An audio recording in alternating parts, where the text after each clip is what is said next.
Assalamu alaikum wa rahmatullahi wa barakatu. ‘Yan uwa barkamu da sake kasancewa a cikin wannan sabon darasi.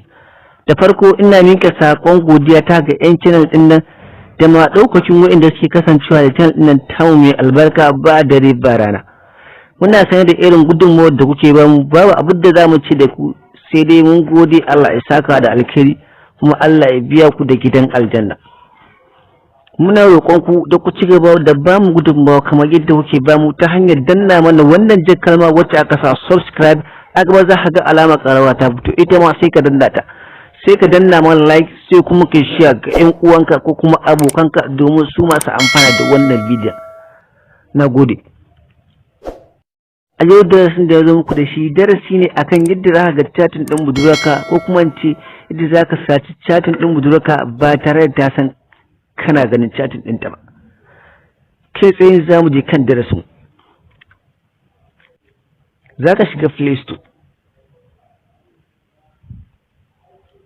Bayan ka shiga Play Store za ka yi searching ɗin application WhatsApp.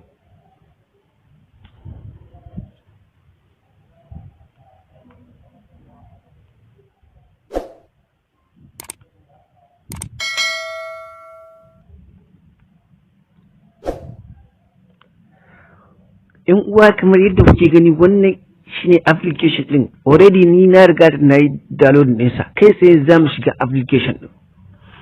Zan kuma ajiye muku link ɗin application ɗin a description. Za kuma ka iya zuwa ka yi download ɗinsa kamar yadda na yi a Play Store.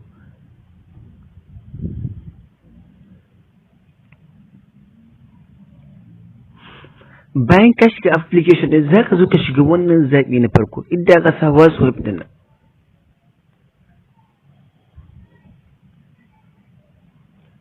Da yake application ɗin yana yawan nuna talla, akwai za ka katse talla ne. Gashi nan zai satin ya buɗe.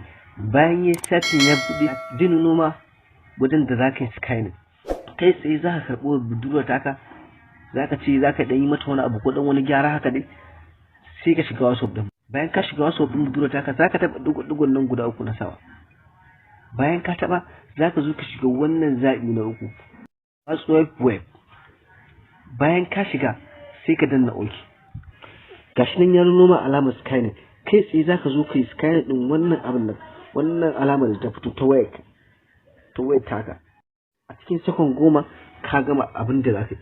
Kai tsaye yanzu zai kama WhatsApp ɗin dukan abin da yake wayar budurwar taka zuwa wayarka, za ka dinga gani. Amma hakan ba za ta yi ba, dole sai tana online.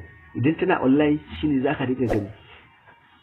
Za ka dinga ganin chatin ɗinta, amma idan ba ta online kai tsaye zai katse ne.